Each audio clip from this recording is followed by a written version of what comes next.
excited today to be here with two of my friends, Morgana and Devin.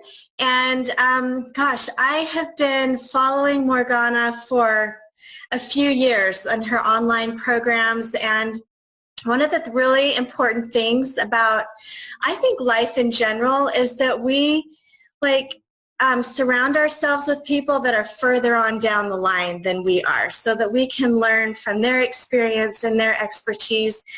And I'm really excited. Some of you probably saw that I went last November to California to Morgana and Devin's home for a training. And I'm really excited that I am going to Bali with Morgana for a really cool retreat. And I'm really excited to just be there with you and just soak up everything that I can so that I can be a better coach and a better person, and be able to share that with just the people in my life. So, and Devin, I mean, do you want to go ahead and, well, Morgana, why don't you go ahead and start? And then Devin, I'm going to let you introduce yourself a little bit more later, because you're so good with words. First of all, I'm thrilled that you're coming with me to Bali. This is my favorite thing, my ultimate money goddess retreat. I'm known for my work around relationship with money that I've been doing for over 13 years now. And if you ask Google or Siri who the world's leading relationship with money coaches, I come up. So that's my little special corner of the universe. But my mission is really, it's more than money. Like, money is just the tip of the iceberg. What I'm really passionate about is love, and my mission is how to make more money by putting love. I love it. Love that. So, and because of the silly romantic person I am, I couldn't have money in my own life. I had like magical superpowers to repel people who wanted to pay me. It was amazing. I couldn't really embrace money in my life until I imagined money was a person worthy of my deepest love and trust. And then fast forward a few years later, I met kind of the human corollary to my imaginary money honey, my human honey, who was the greatest treasure in my life. And, you know, it's like, it's the love team. So I love that. And I love that it's so obvious. When I got to spend time with both of you in your home, it's like, you know, watching this fairy tale happen like in front of my eyes. I'm like, wow, that's so cool. They're so cool together. And I love that you really live what you believe, and you've worked hard. You know, you've really worked for that, to accomplish that. And I love that. I was a 45-and-a-half-year-old spinster when I met Devin. So especially for you women who are in your 30s and 40s and even 50s feeling like it's too late, it's really not. You know, hold out for the right person. He was worth all the years of tears and broken hearts and despair. You know, it was worth the wait. Cool. So tell us a little bit about like how you got into coaching in general, and then how, you know, what created this specialty for you? Devin and I share a secret history separate from each other, but we both came from the entertainment industry, and he, as he would put it, ran screaming away. I totally ran screaming.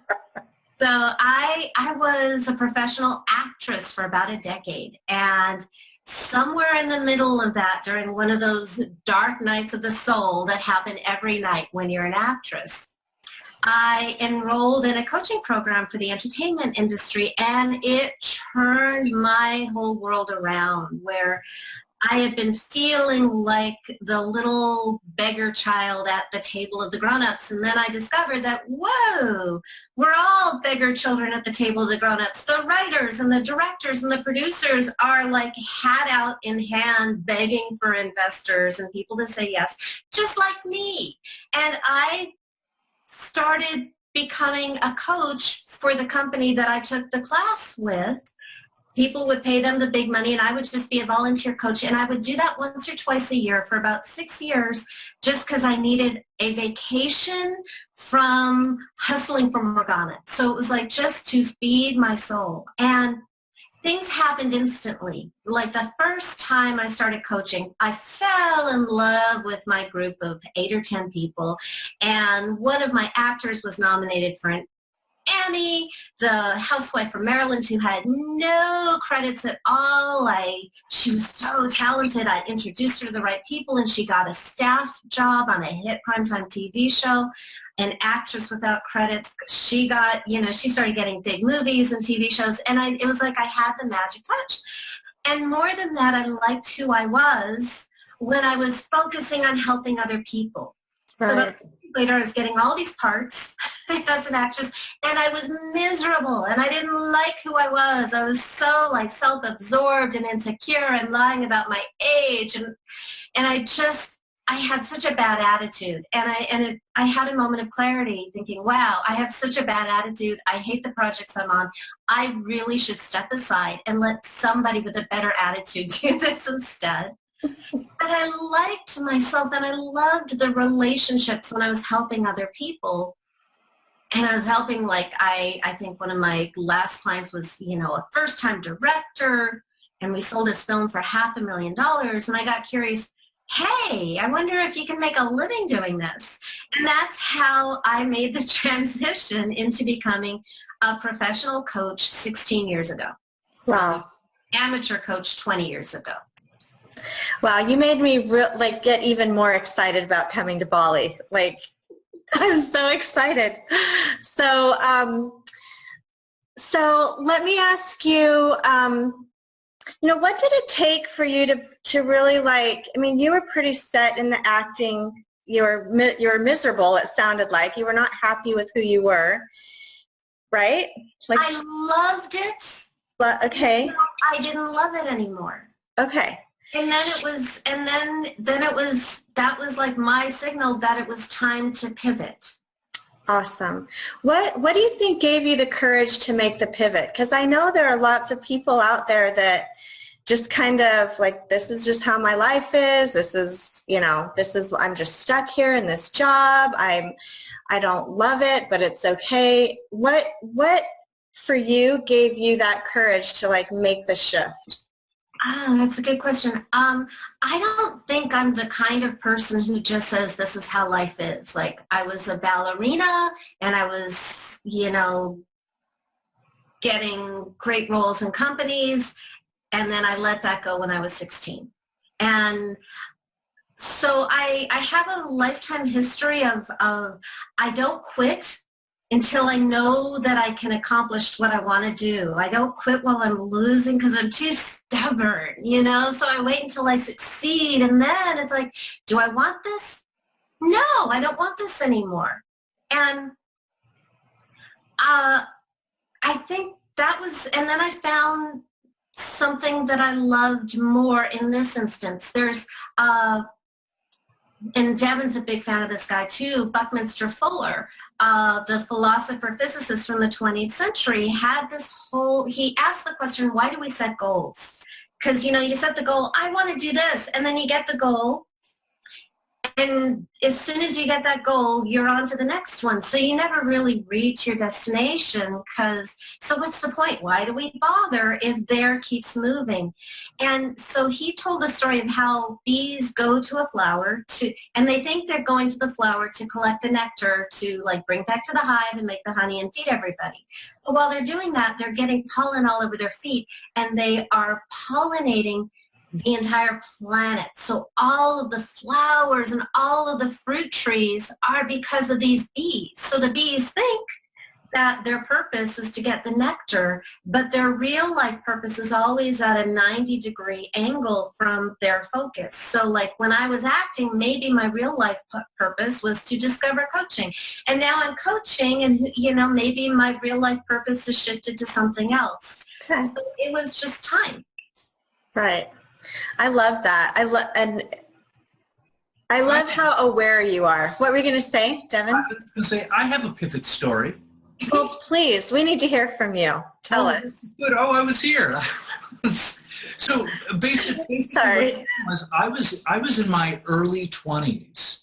And to be quite honest with you, I was miserable. And I had always been sort of like a miserable kid. And I was always sort of reading the Bible and the Quran and anything I could get my hands on, because I was always hopeful, like I needed to know what would help people find happiness or redemption or salvation or whatever it is that you wanted to call it, where they found a place in the world where they fit.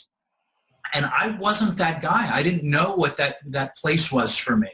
And I had just come back from Europe.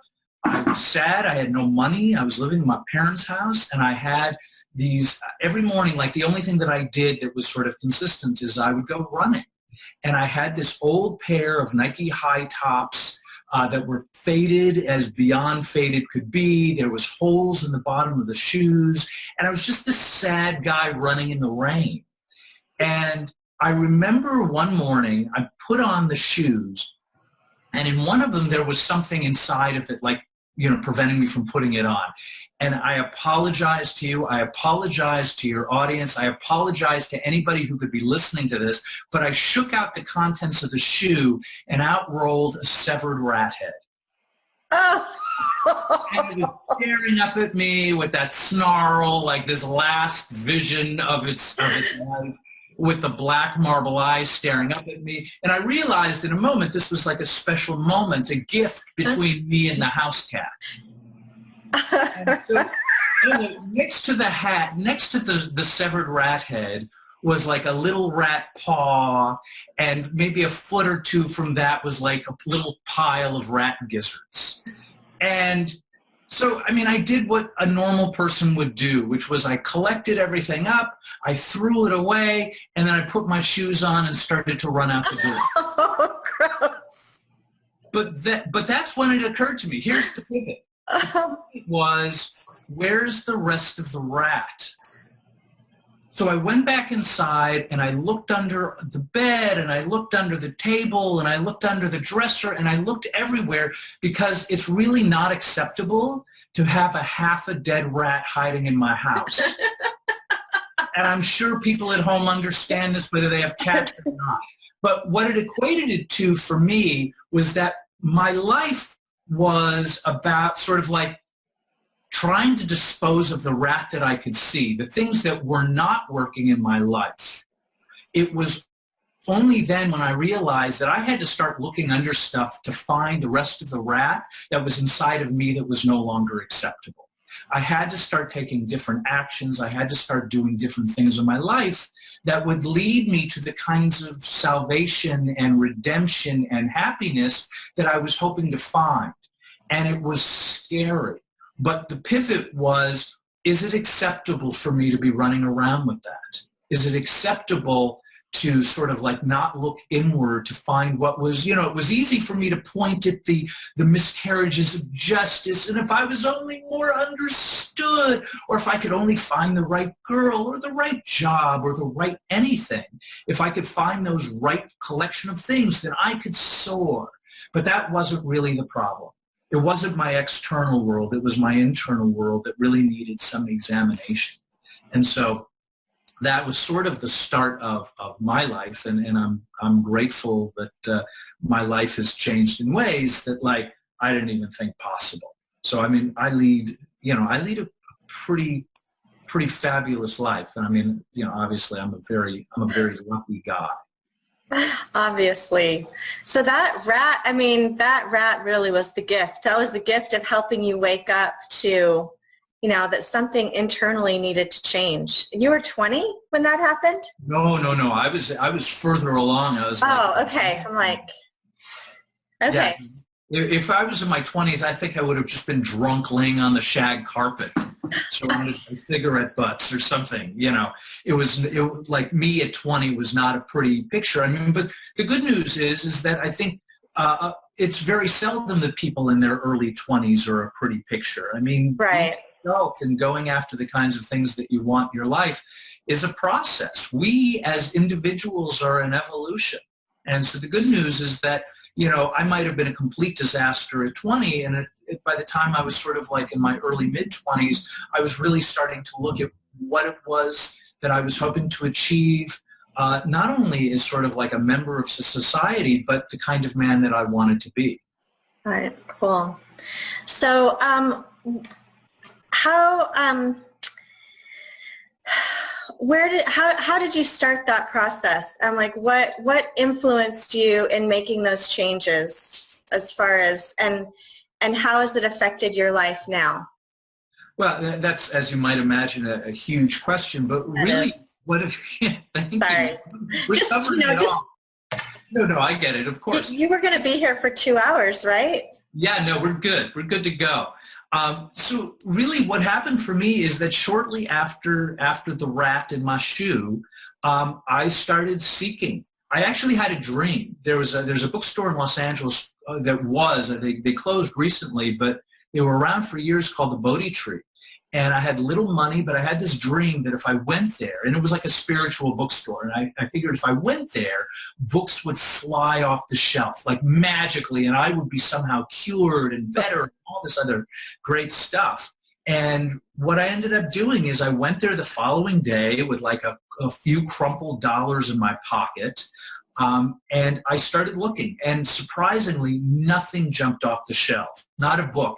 And I'm walking back to my car like I've failed somehow my dream life or something. And I thought, you know what? I'm still daunted by this rat in my shoe. And I went back and I just picked up 3 almost very random books. One was on witch burning in the 1600s. One was something about an aura, and a third was about Kabbalah. And I didn't understand, I don't think, any of those 3 books, but I read them all, and I had this compulsion to go back again. And that led to me really sort of like, in a very concrete way, quite literally, I went to church and I wanted to do confession, but the guy was like, if you haven't been baptized, I can't listen. And I'm like, but it's great. I've got gems. You need to hear this stuff. And he was like, no, we can't do that. And then I was like, literally the following week, I was like prancing around a cauldron. And I mean, like every week seemed to be like, well, what can I do to find something? And I think early on I realized that in every sort of congregation, every gathering of spiritual wellness, there were some people there who were just like, this is part of my community, this is where I'm going. There was another portion of the group that was like, I'm following the rules, like really and truly I'm believing it, and I'm striving to be the best person that I can be. And then in every group, there was always like 1 or 2 people who really like, ooh, you have something I want. I don't know what it is, but you have it, and you own it, and it's beautiful, and I want it. I want it for me too. And the long story short was, I eventually joined a Golden Dawn-based order that's like secret society stuff that was like kind of like attracted me in the most weird and bizarre ways possible. But really what it ultimately led me to is, you know, I believe in God. I hope that's not too weird to discuss or anything like that. But no, not at all. Not for me. But if your audience doesn't believe in God, I really look at it as either sort of like a divine power or your like highest nobility. Like I truly believe that we all strive to will towards good. Like if all things be equal, I think we do try to love each other and do things. But the world is such where that's sometimes really challenging to do. And sometimes we're faced with sort of like this fear towards happiness kind of thing, like fear towards faith. What's the choice that I'm going to make? And sometimes we do it perfectly, and sometimes we don't. But ultimately, that will towards good for me and that appreciation of the universe that I'm in, the only thing I can really do, like I don't get a burning bush. Some of us do. but I don't get that concrete, like, hello, I'm God from above. Hello, you're doing the great thing. Thumbs up to you. It really is much more of the only way I get to truly express that appreciation is by being a good husband, going out into the world and doing good things, by loving my neighbor, by doing the things that like each prophet has showed up and said, yeah, like do unto others and be kind to each other and be of service. And so even in this sort of witchy-poo world of the Golden Dawn, that's still the same goal. You know, I mean, some of the ritual elements and some of the specific beliefs may differ in context, but really those are the real things. So I started going to this Golden Dawn system, and my life changed in every conceivable way. I started looking at problems as opportunities. I started seeing my life as not an end game. Like if I get the right girl, then I'll be cured. If I get the right thing, then everything will be fine. If you give me all the presents, then you'll validate me and I'll be whole. All of those things started looking very, very differently. And so my life became much more about how can I help you? Even if it was like, I'm busy. I have things to do. I don't have time for helping people. And so it became this very different kind of manifestation. And even if sort of like the facts of my pocketbook didn't change, the way I viewed my pocketbook became something completely different.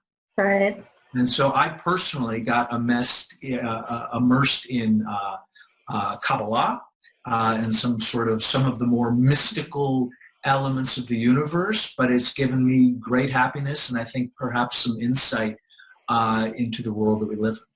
Right. I love that. I love how, you know, it seems like everything comes back to always going back to love.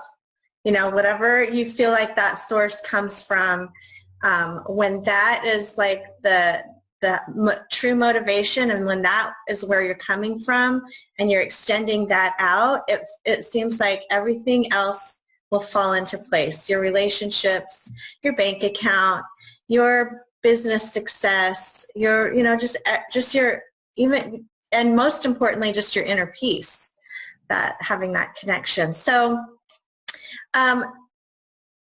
Morgana, just really quickly before we get where before we switch to you guys talking about your love story, because I love it, tell people, will you share with our audience, like, how, if someone's interested in working with you and connecting with you, how they can do that? Yeah, just go to morganaray.com, and yeah, MORGA, N as in Nancy, ARAE.com, and yeah, I hope you'll like have a link to that. We'll do that. And the place to start really is to start with my introductory free 4-part Money Magnetic video series to dip your toe into my approach to transforming your relationship with money, life, yourself, the universe, because it's all connected. And that's really the best place to start. I also have a gazillion high quality content rich articles and videos in my blog. Yeah, get on her mailing list so that you can be inspired when she sends out her blog posts, because they're really great. Thank you. And you know what happened with Jen is my ideal. I love that. You know, she just you know, read my emails and, you know, kind of went through my stuff and got to know me and resonated with me before we ever met. So she was already she already knew what she liked and what she wanted to get from working with me. So that's why I put so much free stuff out there. When people get great results for free, I'm like, yay, fabulous. And by the way, those people become my best clients anyway. So you know, just dive in and see if it resonates with you. And then if you want to go farther, I have different coaching and event options at morganaray.com. Awesome. That's awesome. Thanks. Okay, and Devin, why don't you tell us a little bit about your work and how people can contact you to get more inspired about what you teach? Yes, well, I teach a combination of finding love through Kabbalah. There's a lot of spiritual teachings and techniques people don't tend to discuss, only from the standpoint is that we tend to look at the problem from what we can see. So in other words, if we see the tip of the iceberg, we may not pay attention to the giant, enormous piece of ice that is just underneath the water. And so Kabbalah is about getting to sort of like the real answer of what we do as people. And more often than not, people are looking for love, but in the wrong ways. And the good news is that I have failed in love a lot, like a special brand of failure in love. I mean, the good news is I've gotten it right. You got it figured out. Right. Well, but I mean, you know, the truth of the matter is that it is, without question, it took me a long time to kind of get beyond what it was that I think I wanted. You know, I just have these misguided notions that if I get what I think I want, that I'll be cured and happy. And that's really not the case. A lot of it just had to me being open to other possibilities beyond sort of like, you know, I speak to an awful lot of women who are really caught up in some real common notions like tall, dark, and handsome. And if I have that thing, then that means I'll be treated well and I'll find love and I'll be happy and that will be the end game. And that's really only part of the story. So we talk about sort of the bigger pictures of love. You can find me on devingalladay.com. I have a weekly show called The Romantic Traveler. I also do some sort of group coaching classes, The Mystical Solution to Modern Love, and I'm easy to find. I'm sort of all over the place. He's also kind of brilliant. I like to eavesdrop and go, oh my God, that was so good. Yes, I get your emails and I've watched lots of your videos and they're really fun. They're short, they're to the point. You always have something really interesting and insightful to say. So you guys get on their email list and be their groupies. They're awesome. Thank you. So, okay, so now let's hear about like your love story, because I think, you know, I think there are a lot of people that just are kind of hurting inside in their relationships.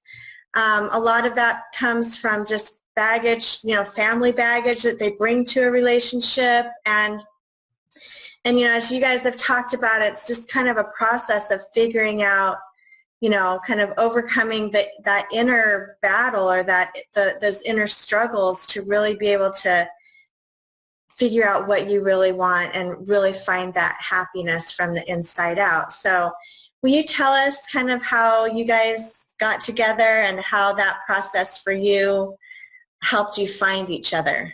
Do you want to start? You start. Okay. We met each other online. We actually lived blocks away from each other for 15 years, went to the same gym, and never met. And I didn't even want to show up for our first date because the photos he chose for his profile were by and large awful. One photo of him playing guitar where it's like, oh, he might be cute. And that's actually what he was way cuter in person. So, and he, by the way, he is tall, dark, and handsome to me because I'm 5'2" and he's 5'10". Love it. You know, I really believe in divine timing. You know, it's like if I had met him when he was 20, it would have been horrible. You know, he wasn't who I needed. I wasn't who I needed to be in a lasting relationship way back then. I did, you know, while he was working on himself, I was working on myself. I was taking classes on, you know, men and women and how, you know, how we think differently and what we need and how to, you know, make each other happy. So when Devin wants to go off to Joshua Tree for some spiritual retreat, I'm like, great. I don't want to ever hold him back from what makes him the wonderful man that I'm with. He has a daughter. He is devoted to his daughter. He loves his daughter to pieces. And I do everything I can to get out of the way so that they have quality time together. Maybe when I was in my 20s, I would have competed with the daughter, been jealous. I don't know. Right. Seeing the way he would wake up at 4 or 5 o'clock in the morning to drive from LA to San Diego, to drive her 6 blocks to school on the first day of high school, and then drive back, told me the kind of man he is. And what I love about men is women, we are so much more complicated and political and complex, and we will say whatever we think needs to be said so that we can be liked and feel safe. Men are so much easier. They will tell you who they are if you listen. And I asked Devin on our first date, the date I didn't want to go to, that lasted 6 hours, because he was so fascinating. Cool. I asked him, why he got divorced. He was married before me, and he told me. And one of the things is that his first wife really wanted a 9-to-5 guy. And even though they had been together for many years before they got married and he wasn't a 9-to-5 guy, she really believed that he would change when they got married. And that's kind of tragic. Yay for me. But for me, actually a 9-to-5 guy isn't my preference, because I'm not a 9-to-5 kind of person. I was looking for somebody I could travel the world with. So I picked a traveler. And so the things that made him the wrong person for somebody else makes him the perfect person for me. And women out there who you weren't the right person for some guy, that just means that you are that much more of the right person for your right person. Cool. I like that. On our first date, I wasn't sure if it went well at all. I had no idea. I didn't, we had gone out. Yes, we spoke for 6 hours. And I didn't know. And, it was funny, like, I believe ultimately love is, and this is a buddy of mine, Dave, brings this up all the time, is that love is an action, and that action is service.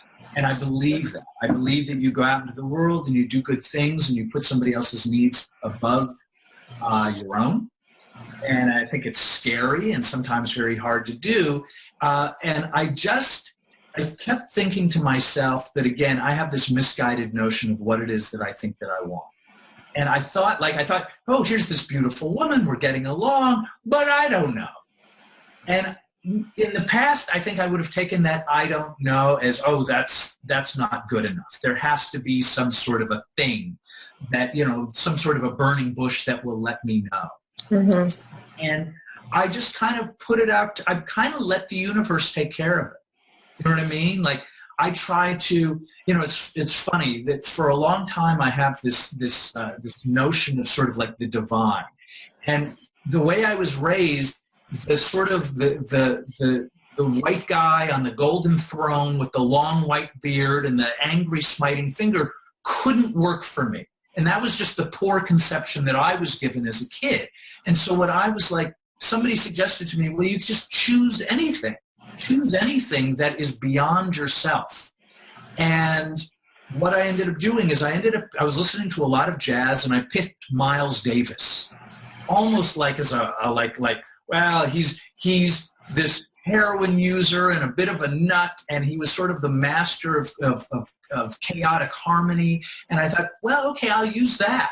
And so it worked in the sense that when I closed my eyes and said, okay, Miles, what do you think? Good idea, not a good idea. And Miles would kind of like lean back, sort of like holding his trumpet, and would say, not right now, baby. And that not now, baby, kept a little space between what it was that I thought I wanted and some type of terrible action.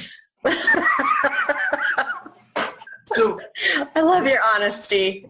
So I would say these things in my head. I'm like, should I see her again? And it would be like, yeah, okay. And so that conception of God allowed me to kind of just like, okay, I'll follow along. I don't know what's going on. Right. And I went like that for a long time. And it was funny. Do you mind if I tell you another story? Go ahead.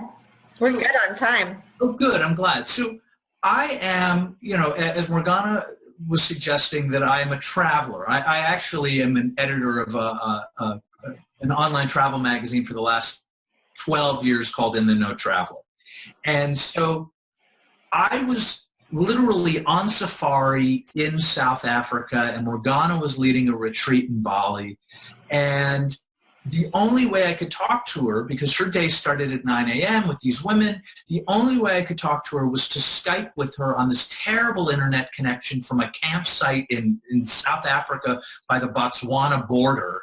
And so I was staying in this room where I had to call in at like 4 in the morning to have some guy come get me and lead me through this path because, by the way, there's lions. There's like, literally, there's animals that will just come and eat you. So we needed that guy to escort me from my room to this place. And so it's 4 o'clock in the morning, and I'm exhausted, only so I could have this 5-minute conversation with this woman. And I'm walking down this path, and I heard behind me a lion roar. Now, there's a very different thing than seeing this on the beginning of a movie or at a zoo. Like, there are no gates or bars. It's a lion. And I started to bolt. And the guy grabbed me by the arm, and he goes, "You can't run because then you're absolutely free." Yeah. And then just as he says that, directly across from us is like a big bush, and the bush shakes violently. My heart is pounding.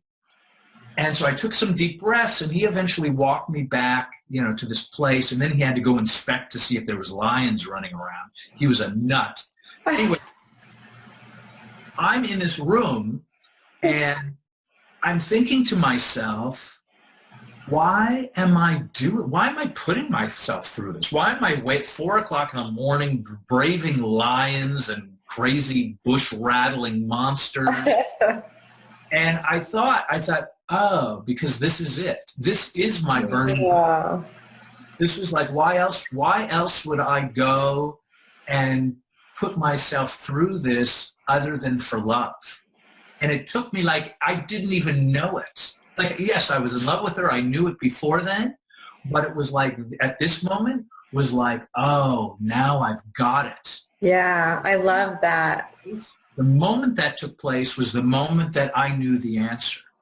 That's when I knew for sure. It's oh, this is the woman I am supposed to be with. Yeah. This is it. Aww. So anyway, long story short, we talked marriage. I can't remember if it was that Skype session or... He put me through a week of hell before.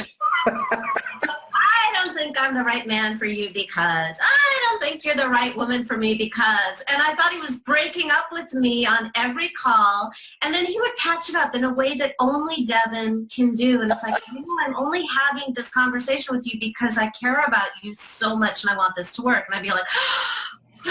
I'm a philosophical guy. Sometimes you just have to explore. You got to mix it up a little. All the minute details. And then the marriage proposal comes out after a week, and then I'm like, what? That's cool. Closing in on it, but I think the fear of my pending doom really sealed the deal. I love it. That's so cool. He's walking through jungles for you to talk to you for a few minutes. It's so amazing.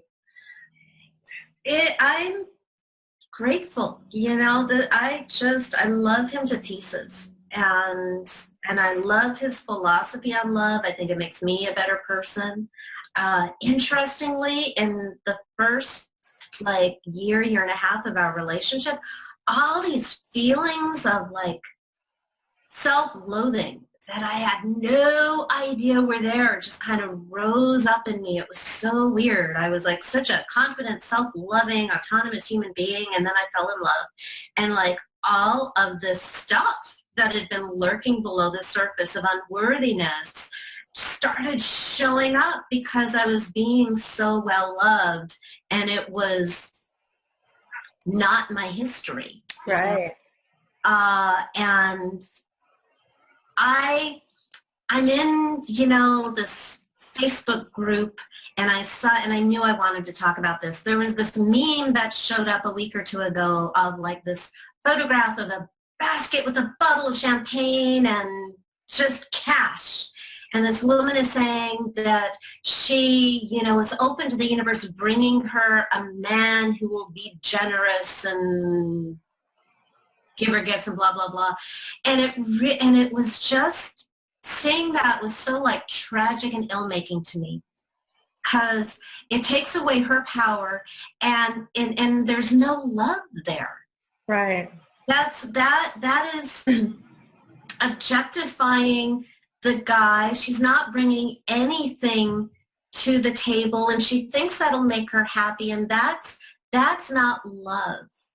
And it just really made me sad, and it wasn't my group, so I wasn't gonna, lay it out for her, but that isn't love. And then I started thinking this morning about the movie Pretty Woman, and I think they're gonna do like a sequel. I hope so, because now that I'm a grown-up, I look at that and I think, so what relationship skills do they actually bring to the relationship besides shopping and sex? Yeah. How does that relationship work over the long term? Because this relationship is just, so affectionate, and we so want to make each other happy. And sometimes that's being close and cuddly, and sometimes that's giving space, but there really is such a quality of day-to-day caring, and that's what makes it an everyday honeymoon for me. I think, how do you learn that if that's not your natural past? Like, how did you guys learn that? I mean, and bring it to the marriage? Yeah, well, I mean, honestly, I studied Kabbalah and every mystical thing, from Reiki to astrology to gematria, like you name it, I delved into it. And, mostly what all of those studies brought me was, it just kept returning to the same kinds of things.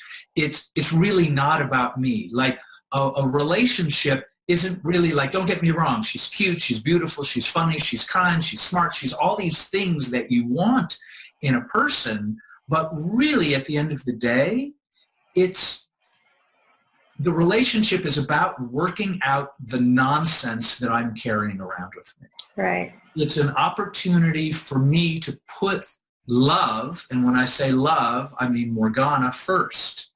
That means, like for my daughter, when I get to spend time with my daughter, it's about how can I serve her.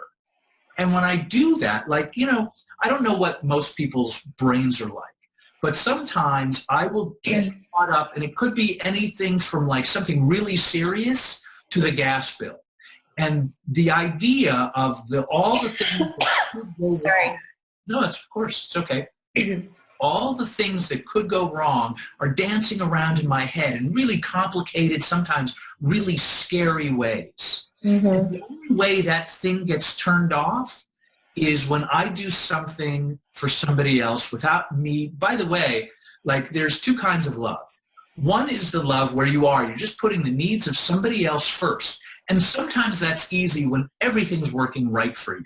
Right. But sometimes it's like, I want her to go do and be whatever it is that she wants to do and be, even if I don't like it. Like I may express an opinion, but ultimately I want her to go and be the best Morgana she can possibly be and enjoy herself. I want her to be happy. Then there's another kind of love, which is kind of more curious. Like when my daughter was little, she would sit in the shopping cart, and I'd wheel her around, and we'd pass the cookie aisle, and she would cry and scream and moan about animal crackers or some sort of a frosted treat that's filled with every kind of chemical in North America. And sometimes I would cave, and I would give her the sack of cookies. And I may think to myself for a second, oh, well, I'm giving it to her because I love her. Mm-hmm. But really, I'm giving it to her because I want her to shut up. Which isn't love. That's a negotiation. Do you know what I mean? Like sometimes in my past, I've said I love you, not because I really meant it, but because I needed to hear it. Right. I said I love you at 3 months in our relationship. And he said, I'm not ready to say that yet, but I really care about you. And I had read an Alison Armstrong book like 10 years earlier that said, when a guy says he cares about you, listen, that really means something. So I was like, okay. And then I didn't bring it up. And then 6 months later, he said, I love you. And I knew it really meant something because he waited until he was really ready. Yeah, I love that. Yeah, so I think it's very easy to react to stuff, and I think that's sort of our natural state. Right. Like, you called me a name, well, I'm going to call you a name. Yeah. When I'm in that state, everything goes down. You know what I mean? That is like flushing the toilet. It is all going away very quickly. And I'm participating. Like I might be able to point and you say, well, you said something first. I might be able to rationalize it, but it doesn't actually make me any happier. Right. For me, I strive towards those highest ideas. Like I'm looking for love. I'm looking for happiness. I'm looking for connection. I'm looking for acceptance. I'm looking for those kinds of things. And so the only thing that I can really focus on is how do I embody those things to give to another person? Right. You know? I love that. And I think like the one thing that I love that you said, Morgana, is that you had, you realized that, the language he used didn't have anything to do with how he valued you. It was just his language. And so, that could have gone kind of disastrous. Like you could have really thought, oh my gosh, she doesn't love me. I can't stay here. You could have had all these stories in your head, but you were just confident in who you are and confident in him and with the process. I love that.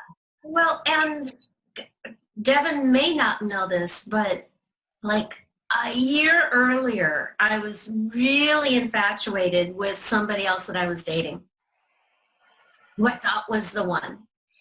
And I said I loved him when I first felt it. And he freaked out. Mm-hmm. Didn't respond, said something like, oh, well, that was awkward. And I was okay with that. Mm-hmm. But then he started withdrawing, not seeing me as often. And when I asked him about it, he said that when I said I love you, it changed things for him. It was light and fun before, but now it's kind of serious. And he didn't know if he would ever be able to say that to me, which was great information because I broke up with him immediately. Right. And was brokenhearted and obsessed and crazy for a long time after that. Devin is a completely different person. And I'm so glad that I made that space and moved on to somebody who really could love me because, he makes me feel safe. And he's kind, and we have an agreement, Devin's idea, that we will be nice to each other even when we want to kill each other, which is a really useful skill when you're married. And in fairness, yes, we sit here and we're all chummy and cute and all that kind of other stuff. We are, I think, almost. But we do, we're still two autonomous human beings with ideologies. We have disagreements on politics and food in the refrigerator and stuff. But the good news is that usually one person is more invested in the results of the argument than the other. So that means the other person gets to go, wait, what's actually going on here? Or do you need a hug? Or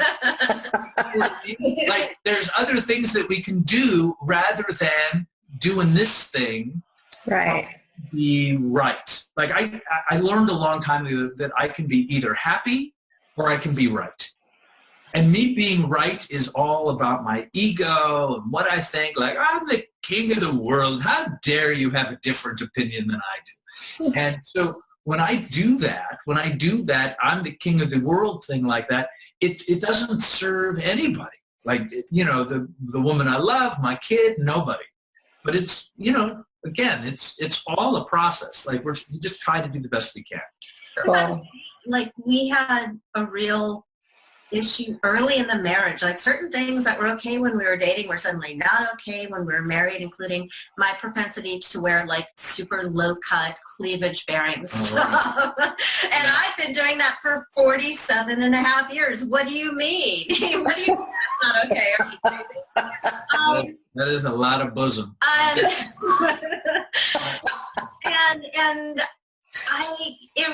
That was like a really tense spot for in the, you know, when that first came up. And at the end of the day, it doesn't matter whether he's wrong, which he is. If it hurts him, and this was the point that he really needed me to get, and he's 100% right. If it hurt him, if it caused him pain and discomfort and insecurity, why would I do that knowingly? So, you know, what's more important to me, my clothes or my guy? So I made some adjustments, and I feel fine about that. I love that. By the way, it's not zero cleavage. But you found a happy compromise. I mean, listen, it is absolutely a two-way street.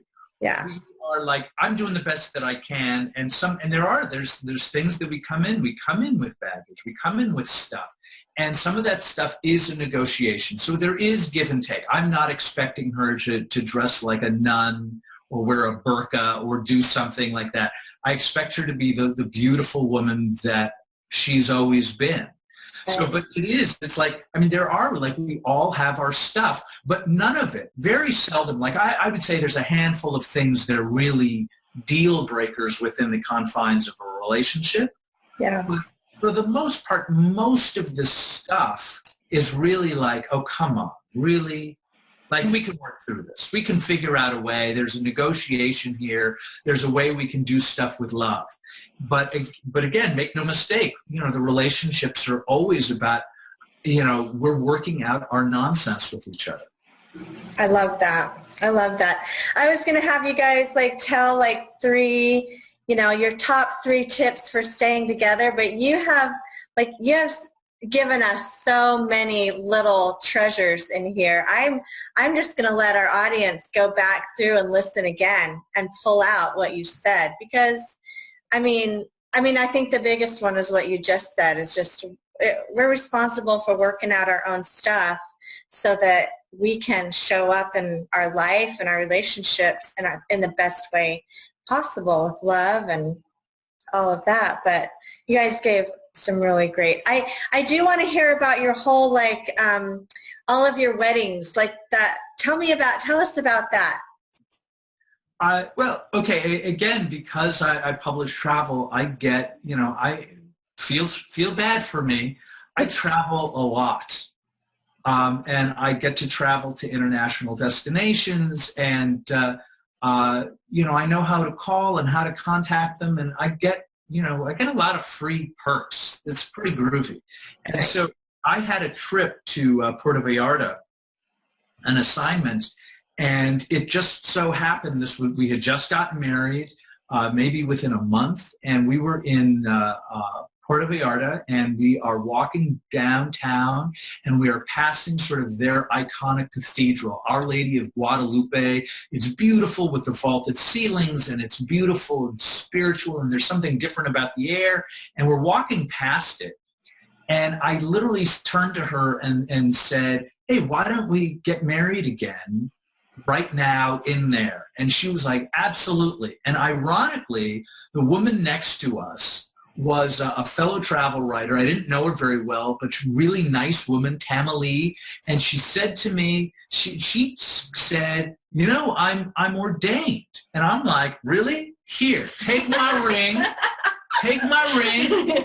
And we quite literally marched to the front of this cathedral. There were people in there praying. I mean, there wasn't services, but we just marched to the front, and Tamale started saying beautiful things about love and her own relationship. And at some point she said, okay, Devin, say some flowery things about your lovely wife. And I started, you know, the funny thing was I knew my wife a teensy bit more than the first time we got married. And so I was able to include more things about what I knew about her and what I wanted for her and how I was going to help provide her the space and support so she could get those things. And I looked in her eyes and she was weepy. And I'm like, oh my God, but we already got married. And this was like, it was clear that it was something that was really meaningful to her. And so what we did was, I mean, Morgana said some beautiful things back to me, and I felt loved, and it was wonderful.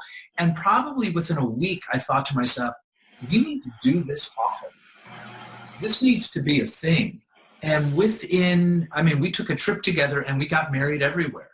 And so the goal now is sort of, and it's a very loose goal, that we're going to get married 100 times in 100 countries. So far, we've been married 16 times in 12 countries. We've been married. We were married by the Minister of Culture in Turkey. My wife, we were both wearing costumes that they pulled from their museum of like these, cool. These wedding costumes. My wife was brought in a horse, and her horse had its own horse. And it's like where the big horse went, the little horse followed. We've been married in castles. We've had a medieval wedding. We were married by the mayor of Bled, Slovenia. And then after that, we got married in this fantastic, like, cliffside castle.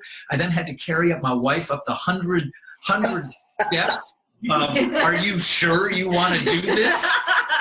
Like, it's like a thing in Slovenia where you get married and you carry your spouse up the 100 stairs, which is wow. Then you ring the wishing bell. Yeah, you ring the bell of, are you sure you still want to be married after carrying your steps? So we did all this. We just kept getting married. And, I mean, some of these marriages were huge, and some of the others were like, literally, we met a woman behind the counter at the hotel we were staying in Montenegro. She didn't speak much English, and she was so excited about all of our weddings. And she asked Devin if he wanted me to be his husband. Yeah, I mean, it was totally cute. But she literally, at some point, we were talking to this, she was just kind of this cute, nice woman.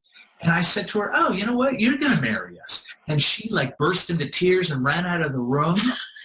And then she came back in and said, okay. And we just got married in the lobby. Oh, she was so sweet. She bought me this gorgeous wedding wreath with, the silk flowers and all that kind of stuff. And just said, promise me you'll wear this somewhere romantic.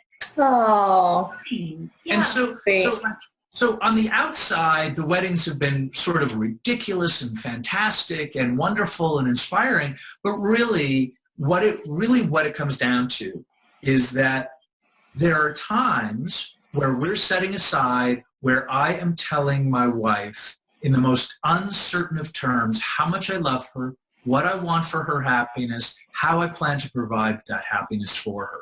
And it's like, I get it. We have a culture where it's like this one thing. And I think for me, and I didn't know this, it's not like I'm some genius. It was like only through doing it a second time did I recognize what it meant to my wife. And here's the thing, and this is like, I'm going to tell you I made this up, but it's not true at all. Happy wife, happy life. So sweet. Found a way to keep me like in perpetual honeymoon mode. Yeah. I love that.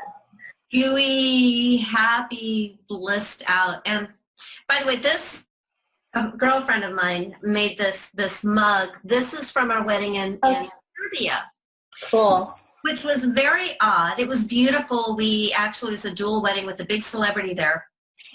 The guests booed when Devin said his vows, and his vows were fantastic. I don't think they understood them because it was in English, but they booed. And in that moment, I wanted to just walk up in my little kitten heels and punch out a giant sword, but I realized in that moment that nobody can ruin your wedding because you're going home with the prize. I'm not going home with the guests. I'm going home with this guy, and that's all that matters. And people stress themselves out so much with, about the money and the dress and the venue for the big day, and they lose sight that really all that matters is you are committing your life with this person, and nobody can take that away from you. I love that. I love that. Thank you so much, you guys, for sharing that. You guys have such a great story and so much wisdom that I hope that everyone who sees this will really, I mean, I know for me, I feel like I need to put more effort into my own marriage and find better ways to serve my husband and, you know, just be all in, you know, and anyway, so it really inspired me a lot. So I hope that's my intention, is that we'll inspire lots of people to show up better in their relationships. So thank you very much for your time, you guys. I love you both.